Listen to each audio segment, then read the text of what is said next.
Di dalam Al-Quran Allah Subhanahu wa ta'ala menyampaikan kepada para malaikat, inni ja'ilun fil ardi khalifah. Qalu ataj'alu fiha man yufsidu fiha wa yasfiku ad-dima wa nahnu nusabbihu bihamdika wa nuqaddisu lak. Qala inni a'lamu ma la ta'lamun. Allah Subhanahu wa ta'ala menyampaikan kepada para malaikatnya, saya akan menjadikan khalifah di muka bumi. Saya akan menjadikan presiden. Saya akan menjadikan pemimpin di muka bumi. Lalu para malaikatnya protes, ya Allah, kenapa Engkau menciptakan pemimpin dari kalangan manusia yang suka menumpahkan darah?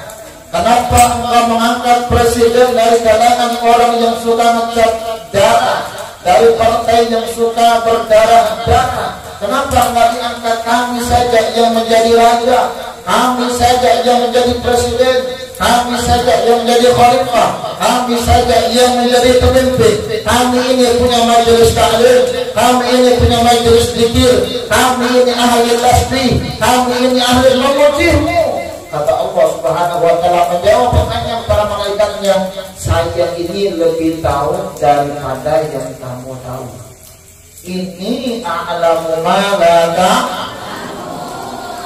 Allah lebih paham daripada yang tidak dipahami oleh para malaikatnya. Artinya apa? Bahwa Allah Subhanahu wa ta'ala mengangkat Nabi Adam sebagai khalifah bukan sembarangan diangkat. Diangkat menjadi presiden bukan sembarangan diangkat, tetapi Nabi Adam diangkat oleh Allah Subhanahu wa ta'ala, dideklarasikan oleh Allah di hadapan makhluk yang bernama malaikat, wa 'allama Adam al-asma'a kullaha. Nabi Adam itu mampu untuk menghitung nama-nama pohon. Jadi Nabi Adam itu punya ilmu pengetahuan. Yang diangkat menjadi presiden bukan orang goblok, yang diangkat menjadi raja bukan orang yang tidak punya ilmu, yang diangkat menjadi pemimpin bukan seperti malaikat yang ahli zikir saja, saudara-saudara. Tapi Allah mengangkat Nabi Adam menjadi presiden, menjadi khalifah, menjadi pemimpin karena Nabi Adam punya ilmu pengetahuan untuk mengatur alam dan bangsa ini. Itu artinya kalau kalian para santri Ar-Rusda ingin keluar dari pondok ini menjadi tokoh masyarakat, menjadi tokoh pemuda, menjadi tokoh agama, menjadi tokoh sepatu dan tokoh celana, silakan punya ilmu dulu. Punya apa dulu? Kalau tadi guru kita bilang perbaiki dunia kalian, dunia yang mana? Dunia belajar kalian.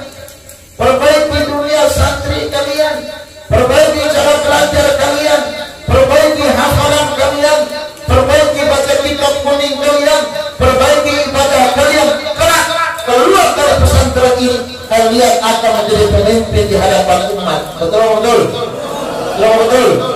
Kalian mau jadi tokoh masyarakat apa sampah masyarakat? Tokoh masyarakat apa sampah masyarakat? Kalau ingin jadi tokoh masyarakat, satu syaratnya kalian harus punya ilmu pengetahuan. Harus punya ilmu, ya ilmu agama dan ilmu pengetahuan. Tidak ada orang yang jadi tokoh orang bego. Tahu orang bego? Tahu bego nggak? Tahu dungu? Goblok, tahu goblok? Minum es makin niup, dikira kabul es, goblok.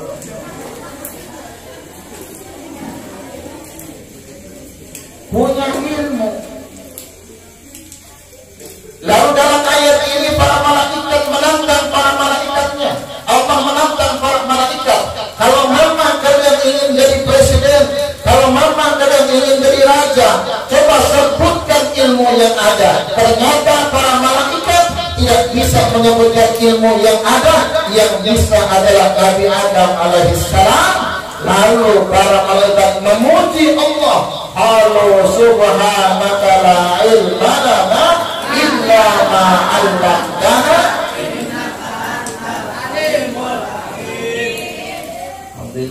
nama saya.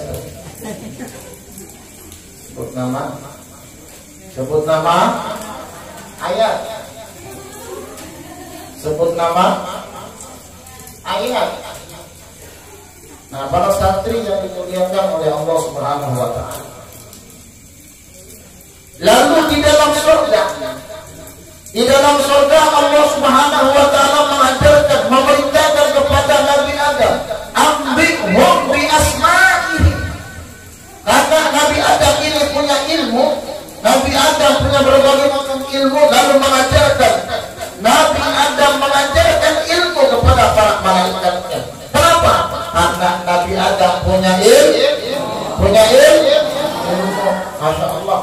Malam hari ini kita mengawali kegiatan haul, kita punya orang tua, kita punya guru, kita punya murabi, yakni Kiai Haji Rasyid Hamid. Saya 2 kali bertemu sama beliau selama beliau masih hidup. 2 kali, yang saat itu mesantrinya masih sedikit Ustaz. Saya kesini cuma sudah jadi pertuan budak Ismail, sudah yang mau enak dia pertuan Kiai.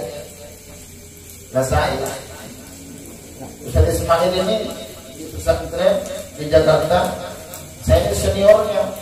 Walaupun junior, dia sudah jadi kiai, kalau saya masih santri. Tuh, kenapa bisa? Dia punya ilmu, saya nggak punya ilmu. Sama, cuma bisa ngomong doang. Bisa ngomong, ya kalau nggak bisa ngomong, bego namanya.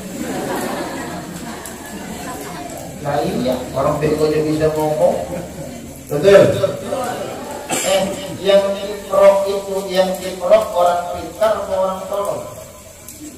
Yang diprok orang gila, orang panas. Ada orang gila yang diprok? Nggak ada. Orang gila nggak ada yang masuk angin. Yang minum tolak angin siapa? Iklannya orang pintar minum tolak. Berarti yang masuk angin orang. Kamu mau jadi orang gila orang pintar?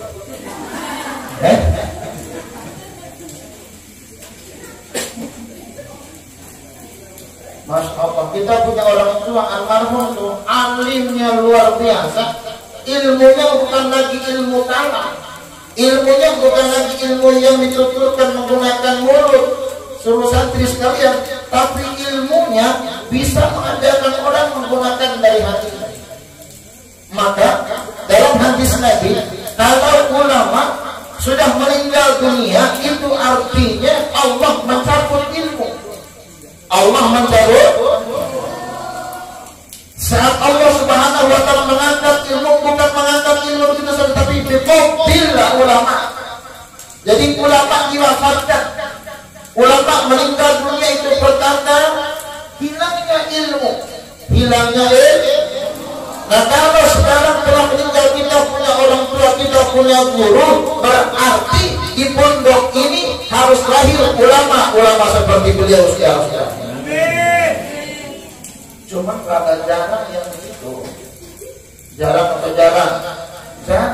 Sekarang kalau RT yang mati, kira-kira banyak nggak penggantinya? Banyak nggak penggantinya? Kira-kira ibu RT yang mati, kira-kira banyak nggak yang mau menggantikannya? Pak, yang mati RW banyak nggak yang mau menggantikannya? Yang mati presiden, belum mati aja udah banyak yang mau jadi calon presiden.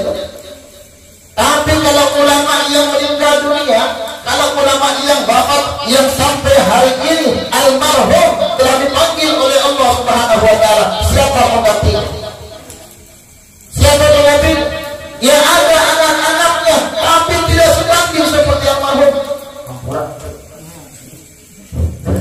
Ada waktunya, tapi tidak sebanding beliau. Ada, tapi tidak sebanding beliau. Jadi kalau ulama yang wafat, kiai yang meninggal dunia, jarang untuk menemukan siapa penggantinya. Coba kalau yang mati RT, kamu ini mau jadi RT, mau jadi kiai kan? Hah? Kiai.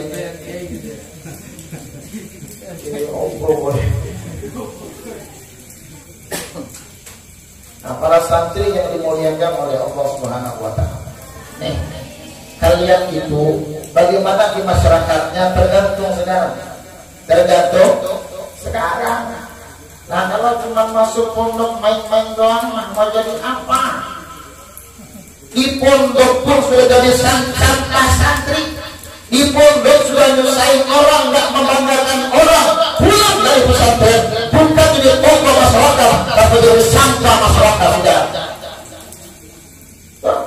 Itu kalau di pondoknya main, disuruh belajar dia malah ngolong, dia malah tidur. Ada orang pengajian dia tidur aja. Ada yang tidur nggak? Karena gue lempar ke tangan tercopot tangan saya. Tangan saya bisa copot. Nah, masuk ke di botol sama saya enggak. Yang selama pakai belangko masalahnya antara dukun dan ustaz.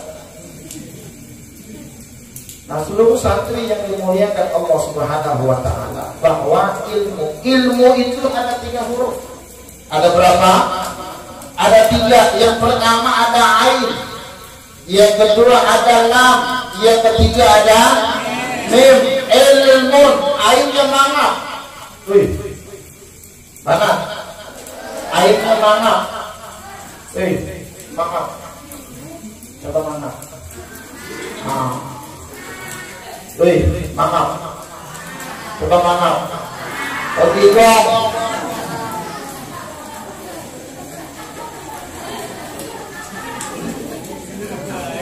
Huruf ain itu mana? Artinya ilmu itu kudu rakus. Orang dari santri rakuslah pada ilmu, jangan rakus sama makanan. Loh, santri harus rakus mangap sama ilmu. Jangan rakus, jangan mangap sama makanan. Ini santri gajah kalau urusan makan kejar urusan adil dan darah. Padahal ilmu itu mangap hurufnya, huruf ain itu mangap menandakan dia rakus ilmu apa jadi lalap sama dia. Inggris dilalap, Arab dilalap, matematika dilalap. Ini orang milih cari ilmu. Begitu ilmu yang susah, ilmu matematika. Mau? Jangan kata ilmunya, jangan kata pelajarannya. Gurunya pun dimusuhin. Guru matematika dimusuhin. Siapa dia? Belajar bahasa Inggris, gurunya dimusuhin. Gurunya dimusuhin bahasa Inggris nih. Gurunya lagi sakit. Alhamdulillah, pulang aja.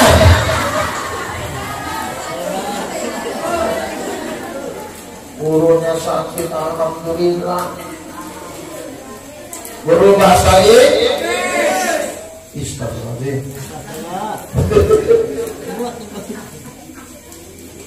Nah, seluruh santri yang dimuliakan oleh Allah Subhanahu wa taala, ilmu apa aja digarap, hafal Quran digarap, baca kitab kuning digarap, ilmu apa aja digarap, mangap dia. Ada orang dibaca, ada buku dibaca, dia rakus sama ilmu. Maka para santri rakusnya sama ilmu, bukan rakusnya sama makanan. Sekarang saya mau tanya, di samping kamu ada satu kitab Taklimul Muta'allim, satu lagi ada nasi kotak 5 nasi kotak, yang diambil yang mana? Masya Allah, terlihat dari wajahnya suka makan ini santri. Di samping kamu ada emas 1 gram, tapi di samping kamu ada kitab Fathul Qorib, jadi ambil yang mana?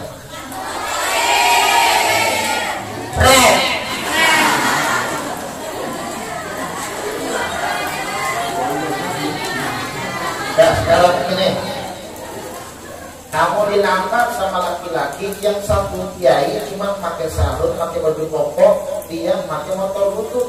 Yang satu datang pejabat pakai motor, dia pakai mobil, itu mobil apa? Milih mana kamu? Dua-duanya, kelihatan rakusnya.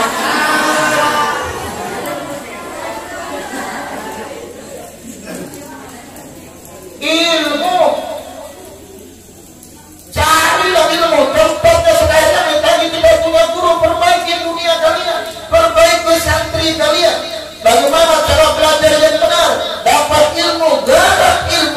keluar dari pesantren kalian akan menjadi ahli ilmu. Terus satu air, terus lamnya kemana? Ke atas. Artinya apa? Kalau orang sudah rakus ilmu, kalau orang sudah banyak ilmunya, ilmu apa dipelajari sama dia, maka derajatnya diangkat oleh Allah. Yarfa'illahu alladziina aamanu minkum walladziina utul ilma darajat. Allah Subhanahu wa taala akan mengangkat derajat orang-orang yang beriman dan orang-orang yang berilmu. Derajatnya bukan satu, derajatnya banyak diangkat oleh Allah Subhanahu wa taala gara-gara punya ilmu. Sekarang saya mau tanya, itu yang namanya batu bata dasarnya dari apa? Dari tanah. Tahu tanah nggak? Tanah tahu? Woi, tanah tahu? Tanah tahu? Tahu ya? Itu tanah, masya Allah, diambil sama tukang batu bata. Itu tanah diambil 3 nih, diaduk, diinjak-injak. Diinjak-injak, tahu injak-injak? Diinjak-injak itu tanah, dibasahin sama air, dipukul-pukul sama tukang batu itu tanah, dipukul-pukul, dibentuk, lalu diambil wadahnya, ditaruh di wadahnya, dibikin, begitu sudah jadi dijemur.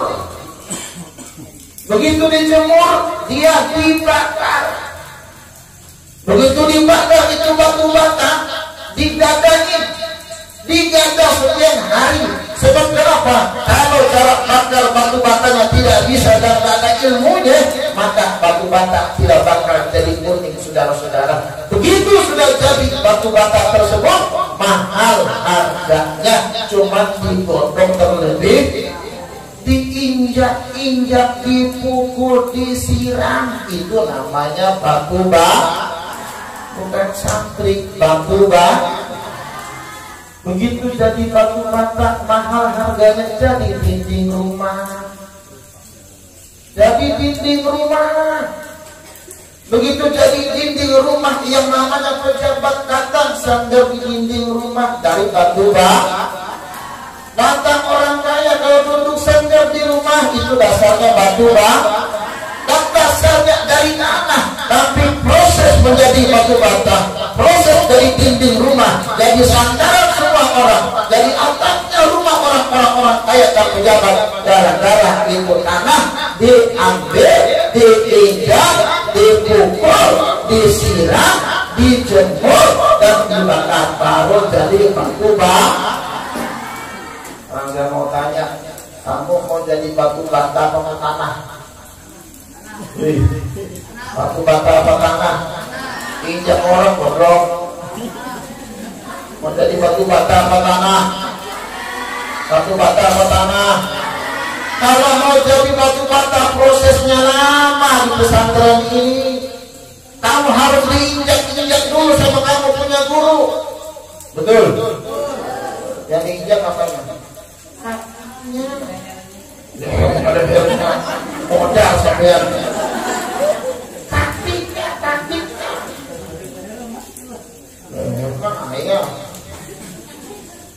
Diinjak oleh kamu punya guru, dipukul oleh kamu punya guru, disiram oleh kamu punya guru, dijemur oleh kamu punya guru, bahkan dibakar semangatnya oleh kamu punya guru. Kamu jadilah batu bata, kamu mahal harganya, akan jadi senderan orang-orang kaya, senderan para pejabat. Bahkan kalau nggak ketemu kamu, kalau nggak ketemu kiai, maka orang-orang kaya akan kosong kehidupannya. Kenapa? Dasarnya dari tanah menjadi batu bata, prosesnya lah mau nggak diinjak? Diinjak sama kiai berkah, bisik. Makanya kalau kamu tahajud bangun biar nggak disiram. Yang tidur semprot, jangan pakai air putih, air got. Air, tuh bisa Ismail dipotong pakai air itu siram dari kiai. Amin. Aja mau. Tuh. Tahu genteng nggak genteng? Genteng itu sama dari tanah diinjak, disiram, digodok, dijemur, dibakar, jadi paling akas. Mau jadi genteng nggak? Kepanasan di atas no. Hujan-hujanan panas. Tapi biar dia di atas menaungi semua orang, biar dia sengsara, tapi dia mulia di hadapan Allah Subhanahu wa taala. Itulah makna yarfa'illahu alladziina aamanu minkum walladziina utul ilma. Derajatnya diangkat oleh Allah Subhanahu wa taala. Itu ilmu hurufnya lam ke atas lam. Kalau tukang bangunan. Wih, tukang bangunan. Tukang bangunan semua ini ya. Bapak gua itu mah. Itu yang namanya tukang bangunan, ada keneknya, ada tukangnya, ada arsiteknya. Saya mau tanya, 3 golongan ini mana yang paling banyak uangnya? Keneknya, tukangnya, apa arsiteknya?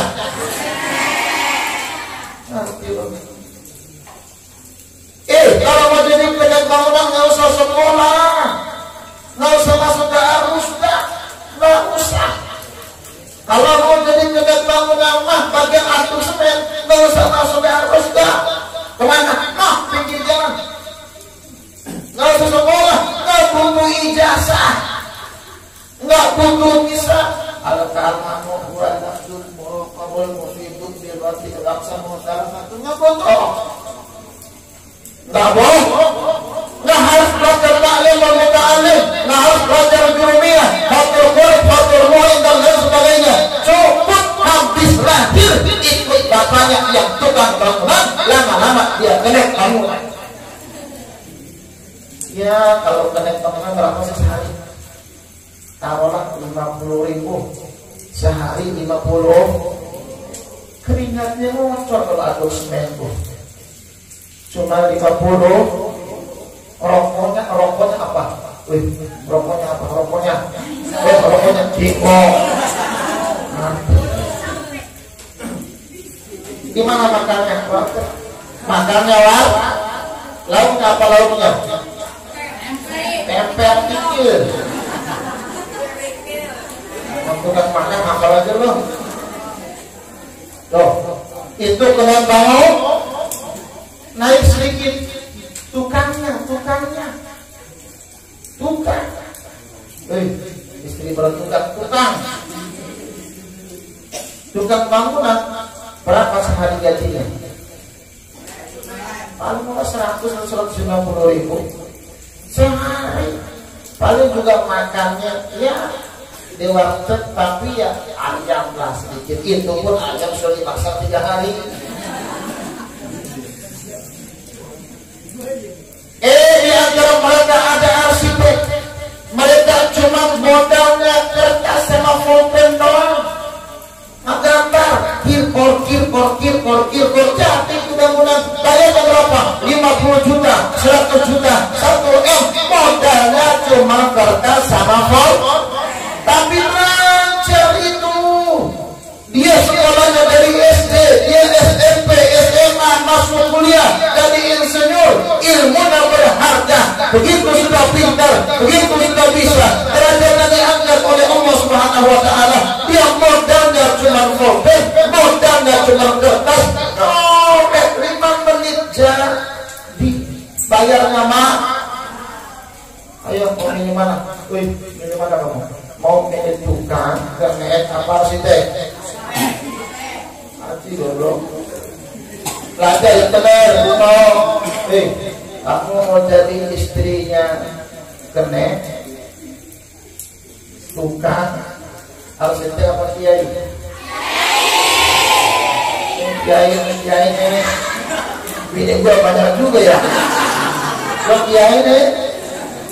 Kiai mengarah pensiun dan kiai nggak ada pensiunnya. Tamatan arus dan minimal bisa mimpin tahlil, bisa hitung. Betul. Jangan kata bisa ceramah, jangan kata bisa baca kitab, jangan kata bisa spiritual. Cuma ustaz kampung mimpin tahlil orang meninggal dia kaya. Sebab kenapa? Orang kampung mah kalau meninggal tahlil selama 7. Coba tahlil sekali itu 300.000 selama 7 hari berapa tuh? Ayo hitung. 3 kali 7 berapa? Hah? Sudah duit bisa. Modalnya cuma mimpin mimpin doa orang lain. Sudah nggak bisa apa-apa. Yang namanya ustaz tukang tahlil mah itu biasanya bisa 5. Pengalaman buat tukang tahlil. Iya. Biasanya bisa 5. Coba kalau jamaah biasa 1 itu isinya juga. Ya kadang-kadang coba kalau ustaz tukang tahlil biasanya 5.